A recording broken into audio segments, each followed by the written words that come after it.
The zero-tolerance policy for weapons in schools was a direct result of the mass shooting at Columbine High School in Colorado back in 1999.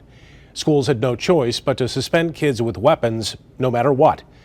But legislation passed by state lawmakers yesterday will now give schools some discretion. While the new law won't change the outcome for kids with bad intentions, it could mean a break for others, like 12-year-old Kyler Davies. His mom hopes that the law will keep families from going through what they've gone through.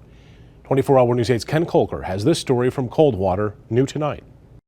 Kyler Davies was suspended on his first day of 7th grade here at Legg Middle School in Coldwater after he says he found a pocket knife in his secondhand backpack. I think, yeah, he would be a great poster child for it. I mean, he got a raw deal on it. Kyler says he was going through his backpack on the first day of school when he found the big knife hidden inside. He says he turned it over to a counselor, thought it was the right thing to do. Because that's the thing my mom taught me to do, my mom and my dad. His mom says she had bought that backpack at Goodwill and didn't check it out before filling it with his books and folders. They first said anytime there was a knife like that size, that it would be a full year suspension. So it was mandatory. Mm-hmm. They said, well, there's nothing they can do.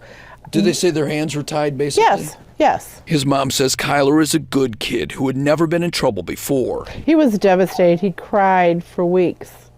Mom, it's not fair. Why are they doing this? After the family objected, the school cut that suspension to 30 days. He missed most of the football season and transferred to a charter school. So you had to leave your friends behind? Yes. It's not fair to these kids. It should be on one-on-one basis. It shouldn't just be set in stone, hey, this is the law, this is what we have to do, and be done with it. Under the new legislation, kids who bring guns would still be suspended for a year. But with other weapons, districts would be able to consider the student's age, disciplinary history, the seriousness of the misconduct, and if it threatens students or staff. I think it's a great thing. I think he got the raw deal of it.